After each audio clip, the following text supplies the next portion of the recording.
Hello दोस्तों, आप सभी का हमारे YouTube चैनल में बहुत बहुत स्वागत है। दोस्तों, अभी तक मेरी वीडियोस को लाइक करने के लिए, शेयर करने के लिए और comment, subscribe, bell icon button दबाने के लिए बहुत बहुत धन्यवाद दोस्तों। और जिसने नहीं दबाया है तो एक बार सब्सक्राइब की बटन जरूर दबाइएगा, सब्सक्राइब जरूर करिएगा मेरा नए अपडेट्स पाने के लिए, सबसे पहले आपके पास पहुंचने के लिए। ओके गाइस, आज मैं फिर से आपके लिए कुछ अच्छी स्टोरी और कुछ कॉमेडी एंड फनी जोक्स लाए हैं। उसमें से एक है बीवी को कैसे मनाना है, बीवी को प्यार से कैसे रखना है, और दूसरा है तेनालीराम की स्टोरीज। ओके दोस्तों, आज हम आपको सुना रहे हैं पहले बीवी को खुश करने के तरीके। बीवी को अगर आप खुश करना चाहते हो, उसके मुंह से अपनी तारीफ सुनना चाहते हो और एक हंसी और प्यार देखना चाहते हो तो उसके कुछ 5 तरीके लाए हैं हम आपके लिए। उन 5 तरीकों में से आपको उन 5 नियमों का पालन करना पड़ेगा। अगर करना चाहेंगे तो सुनिएगा। उसमें से 5 नियमों में से पहला है बीवी को खुश करने के लिए बीवी का लेनी है खबर। दूसरा, बीवी को चूमना है क्या? हाथ। बीवी का जोर जोर से दबाना है क्या? पैर। चौथा, बीवी का आगे से नहीं पीछे से करना है क्या? तारीफ। 5वां, बीवी के आते ही उसके हाथ में अपना रख देना है क्या? यार पर्स। क्या सोचा आप लोगों ने? नॉनवेज? नॉनवेज तो नहीं है। मैंने तो सिर्फ बीवी को खुश करने के 5 तरीके बताए हैं। आप लोग इसे अपनी लाइफ में भी अपनाइएगा और फिर देखिएगा कैसे बीवी आपसे खुश रहती है और आपको ढेर सारा प्यार करेगी, अच्छा अच्छा खाना बना के खिलाएगी। देखिएगा जरूर, ट्राई जरूर करिएगा मेरी ये बात को, ठीक है। और दोस्तों, आज इसी साथ में और भी अच्छी अच्छी बातें लाए हैं हम। तेनालीराम की स्टोरी लाए हैं हम आज आपके लिए। तेनालीराम की स्टोरी में से पहली स्टोरी है उधारी का बोझ। उधारी का बोझ, समझे? तो दोस्तों, एक बार किसी वित्तीय समस्या में फंसकर तेनालीराम ने राजा कृष्णदेवराय से कुछ रुपए उधार लिए थे। समय बीतता गया और पैसे वापस करने का समय भी निकट आ गया, परंतु तेनाली के पास पैसे वापस लौटाने का कोई प्रबंध नहीं हो पाया था। सो अपने उधार चुकाने से बचने के लिए एक योजना बनाई। एक दिन राजा को तेनालीराम की पत्नी की ओर से एक पत्र मिला।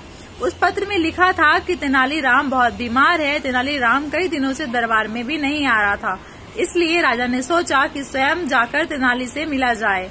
साथ ही राजा को भी संदेह हुआ कि कहीं उधार से बचने के लिए तेनालीराम की कोई यह योजना तो नहीं है। राजा तेनालीराम के घर पहुंचे। वहां तेनालीराम कंबल ओढ़कर पलंग पर लेटा हुआ था। उसकी ऐसी अवस्था देखकर राजा ने उसकी पत्नी से कारण पूछा। वह बोली, महाराज, इनके दिल पर आपके दिए हुए उधार का बोझ है। यही चिंता इन्हें अंदर ही अंदर खाए जा रही है और शायद इसी कारण यह बीमार हो गए हैं। राजा तेनाली को सांत्वना देते हुए बोला कि तुम परेशान मत हो, तुम मेरा उधार चुकाने के लिए नहीं बंधे हुए हो। चिंता मत करो, चिंता छोड़ो और शीघ्र स्वस्थ हो जाओ। यह सुन तेनालीराम पलंग से कूद पड़ा और हंसते हुए बोला, महाराज धन्यवाद। यह क्या है तेनाली, इसका मतलब तुम बीमार नहीं थे? मुझसे झूठ बोलने का तुम्हारा साहस कैसे हुआ? राजा ने क्रोध में कहा। झूठ नहीं, नहीं नहीं महाराज, मैंने आपसे झूठ नहीं बोला। मैं उधार के बोझ से बीमार था। आपने जैसे ही मुझे उधार से मुक्त किया तभी से मेरी सारी चिंता खत्म हो गई और मेरे ऊपर से उधार का बोझ हट गया। इस बोझ के हटते ही मेरी बीमारी भी जाती रही और मैं अपने आप को स्वस्थ महसूस करने लगा। अब आपके आदेशानुसार मैं स्वतंत्र, स्वस्थ व प्रसन्न हूँ। हमेशा की तरह राजा के पास कहने के लिए कुछ न था। वे तेनाली की योजना पर मुस्कुरा पड़े। आप भी मानते ना, तेनालीरामा इज ग्रेट।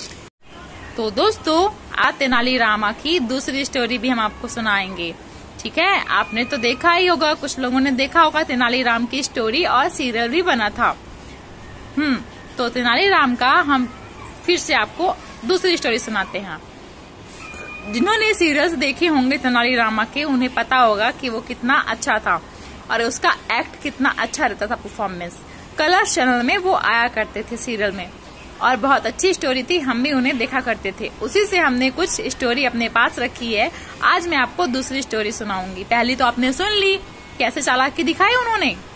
ऐसी चालाकी आप मत दिखाइएगा, ठीक है, हमारे साथ, क्योंकि आप चालाकी नहीं दिखा सकते हमारे साथ।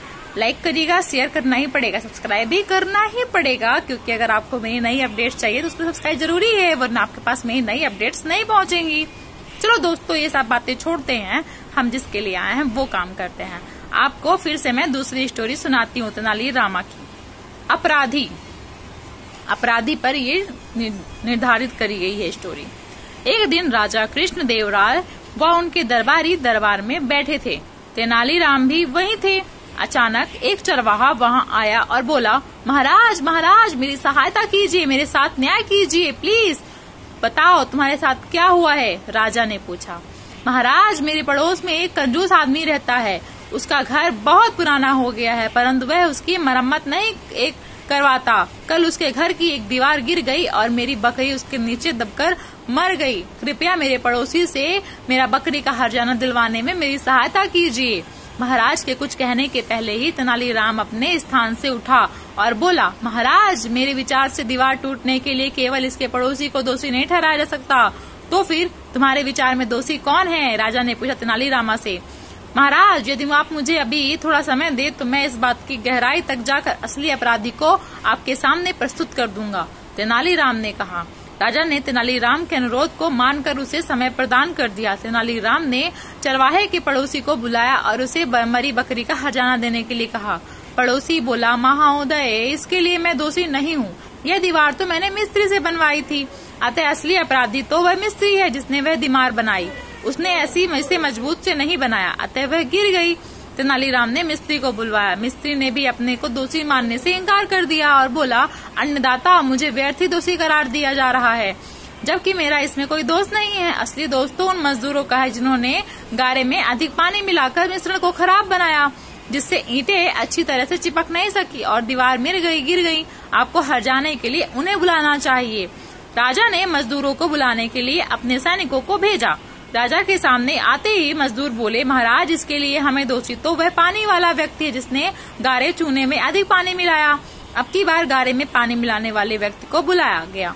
अपराध सुनते ही वह बोला, इसमें मेरा कोई दोष नहीं है महाराज। वह बर्तन जिसमें पानी हुआ था वह बहुत बड़ा था, जिस कारण उसमें आवश्यकता से अधिक पानी भर गया, अतः मैं पानी मिलाते वक्त मिश्रण में पानी की मात्रा अधिक हो गई। मेरे विचार से आपको उस व्यक्ति को पकड़ना चाहिए जिसने पानी भरने के लिए मुझे इतना बड़ा बर्तन दिया। तेनालीराम के पूछने पर कि वह बड़ा बर्तन उसे कहाँ से मिला, उसने बताया कि पानी वाला बड़ा बर्तन उसे चरवाहे ने दिया था, जिसमें आवश्यकता से अधिक पानी भर गया था। तब तेनालीराम ने चरवाहे से कहा, देखो, यह सब तुम्हारा ही दोष है। तुम्हारी एक गलती ने तुम्हारी ही बकरी की जान ले ली। चरवाहा लज्जित होकर दरबार से चला गया, परंतु सभी तेनालीराम के बुद्धिमत्ता पूर्ण न्याय की भूरी भूरी प्रशंसा कर रहे थे। फिर देखिए तेनालीरामा की चालाकी, आपको इससे क्या प्रेरणा मिलती है।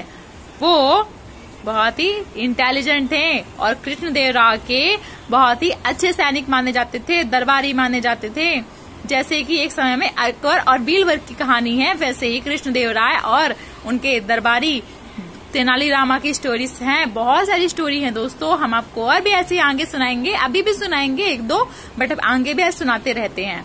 जैसे तीसरी स्टोरी है अंतिम इच्छा। ये तेनालीरामा की ही डिपेंडेंट कहानी है। मैं आपको सुनाऊंगी अंतिम इच्छा की कहानी।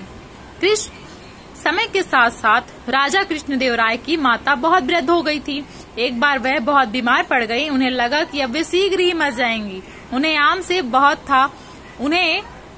बहुत था, इसलिए जीवन के अंतिम दिनों में वे आम दान करना चाहती थी। सो उन्होंने राजा से ब्राह्मणों को आमों को दान करने की इच्छा प्रकट की। वे समझती थी कि इस प्रकार दान करने से उन्हें स्वर्ग की प्राप्ति होगी। सो कुछ दिनों बाद राजा की माता अपनी अंतिम इच्छा की पूर्ति किए बिना ही मृत्यु को प्राप्त हो गयी। तो दोस्तों, उनकी मृत्यु के बाद राजा ने सभी विद्वानों ब्राह्मणों को बुलाया और अपनी माँ की अंतिम अपूर्ण इच्छा के बारे में बताया। कुछ देर चुप रहने के पश्चात ब्राह्मण बोले, यह तो बहुत ही बुरा हुआ महाराज। अंतिम इच्छा के पूरे न होने की दशा में तो उन्हें मुक्ति ही नहीं मिल सकती। वे प्रेत योनि में भटकती रहेंगी। महाराज, आपको उनकी आत्मा की शांति का उपाय करना चाहिए। तब महाराज ने उनसे अपनी माता की अंतिम इच्छा की पूर्ति का उपाय पूछा। ब्राह्मण बोले, उनकी आत्मा की शांति के लिए आपको उनकी पुण्यतिथि पर सोने के आमों का दान करना पड़ेगा। अतः राजा ने माँ की पुण्यतिथि पर कुछ ब्राह्मणों को भोजन के लिए बुलाया और प्रत्येक को सोने से बने आम दान में दिए। जब तेनालीराम को यह पता चला तो वह तुरंत समझ गया कि ब्राह्मण लोग राजा की सरलता तथा भोलेपन का फायदा उठा रहे हैं। सो उसने उन ब्राह्मणों को पाठ पढ़ाने की एक योजना बनाई। इंटेलिजेंट तेनालीराम। अगले दिन तेनालीराम ने ब्राह्मणों को निमंत्रण पत्र भेजा। उसमें लिखा था कि तेनालीराम भी अपनी माता की पुण्यतिथि पर दान करना चाहता है, क्योंकि वह भी अपनी एक अधूरी इच्छा लेकर मरी थी। जब से उसे पता चला है कि उसकी माँ की अंतिम इच्छा पूरी न होने के कारण प्रेत योनि में भटक रही होंगी, वह बहुत ही दुखी है और चाहता है कि जल्दी उसकी माँ की आत्मा को शांति मिले। ब्राह्मणों ने सोचा कि तेनालीराम के घर से भी बहुत अधिक धन मिलेगा, क्योंकि वह शाही विदूषक है। सभी ब्राह्मण निश्चित दिन तेनालीराम के घर पहुँच गए। ब्राह्मणों का स्वादिष्ट भोजन परोसा गया। भोजन करने के पश्चात सभी दान मिलने की प्रतीक्षा करने लगे। तभी उन्होंने देखा कि तेनालीराम लोहे के सलाखों को आग में गर्म कर रहा है। पूछने पर तेनालीराम बोला, मेरी माँ फोड़ों के दर्द से परेशान थी। मृत्यु के समय उन्हें बहुत तेज दर्द हो रहा था, इसलिए पहले कि मैं गर्म सलाखों से उनकी सिकाई करता, वह मर चुकी थी।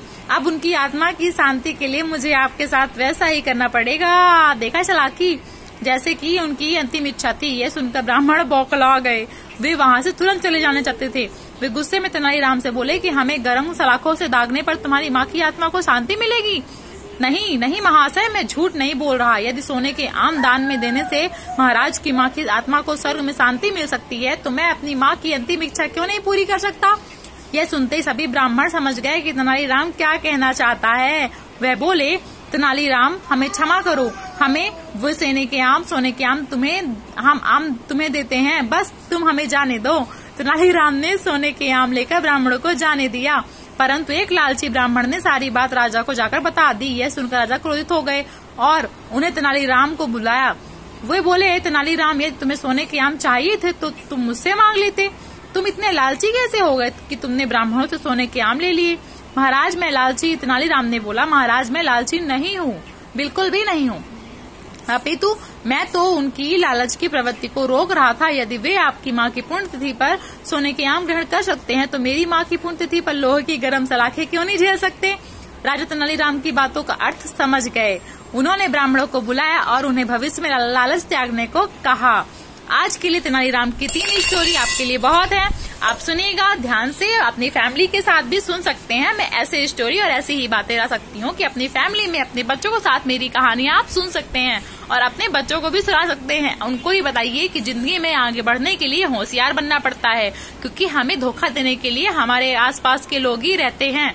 तीसरा इंसान नहीं आता है। कभी कभी अपने भी धोखा देते, इसलिए हमेशा चालाक रहना चाहिए, लेकिन हद से ज्यादा चालाकी भी अच्छी नहीं होती है। तो एक लिमिट में रह के चालाकी बना के रखिए और ऐसे ही आप भी होशियार बनिए तेनालीराम की प्यारी प्यारी स्टोरी सुन के, है ना। आज के दोस्तों बस इतना ही। धन्यवाद, ऑल दी बेस्ट। आप लोग लाइफ में खुश रहिए, ऐसे ही मुस्कुराते रहिए, एंजॉय करिए मेरी कहानी को। ऐसे ही लाइक, शेयर एंड कमेंट्स और सब्सक्राइब तो करिएगा ही, एंड बेल आइकन बटन जरूर दबाइएगा। और सब्सक्राइब, कुछ लोग इधर ये भी नहीं समझते सब्सक्राइब का मतलब क्या होता है, तो मैं उनको बता दूं। सब्सक्राइब करने का मतलब ये है कि अगर आप मुझे सब्सक्राइब करते हो तो आपको मेरी नई अपडेट्स की वीडियो जो मैं अगर कल बनाने वाली हूँ आपको आपके पास पहले ही मिल जाएंगी और आप वो वीडियोस देख सकते हो, एंजॉय कर सकते हो, सुन सकते हो। सब्सक्राइब नहीं करोगे तो आप तक वीडियो पहुंचेंगी, लेकिन थोड़ी देर वक्त बाद में पहुंचेंगी। और अगर आपको मुझे बेल आइकन बटन भी दबाना पड़ेगा। लाइक करते हैं, लाइक करने का मतलब भी लोग नहीं समझते बहुत से लोग। तो लाइक करने का है कि उसमें आप टच कर दोगे, जो हार्ट बना रहता है वहाँ पे ऐसा टच करोगे उंगली से, लाइक हो जाएगा। वो लाइक मतलब आप मेरी वीडियोस को पसंद किए हैं, आप मेरी वीडियोस को पसंद कर रहे हो, लाइक किए हो, इसका मतलब ये है। और शेयर करने का मतलब दोस्तों ये है कि जो एरो सा बना रहता है उधर आप शेयर कर दोगे अपने व्हाट्सएप में, फेसबुक में, फ्रेंड्स को, अपनी फैमिली को एंड अनदर पर्सन को जिसको आप चाहते हैं, जिसको आप पसंद करते हैं, आपको मेरी वीडियोस पसंद आई है, आप उन्हें भी ये वीडियो दिखाना चाहते हो, उनको भी ऐसा जताना चाहते हो कि हमारी वीडियोस अच्छी हैं, तो आप शेयर कर दोगे उनके पास। शेयर मतलब उनके पास भेजना, ठीक है। तो बस, और कमेंट्स करने का है कि आप प्यारे प्यारे वहाँ पे हमसे डायरेक्ट आप बात तो कर नहीं सकते हो, इसलिए कमेंट्स में आप लिख के भेज दो। हमें जब भी वक्त मिलेगा हम जवाब दे पाए या ना दे पाए, लेकिन हम आपके कमेंट्स को पढ़ेंगे जरूर, ठीक है। आज नहीं, कल नहीं, परसों, लेकिन वक्त मिलेगा तो हम आपके कमेंट्स को जरूर पढ़ेंगे, आपकी बातों को सुनेंगे कि आप क्या कहना चाहते हैं। ओके दोस्तों, तो तो आज के लिए bye bye, goodbye, all the best, have a nice day, sweet dreams for enjoy.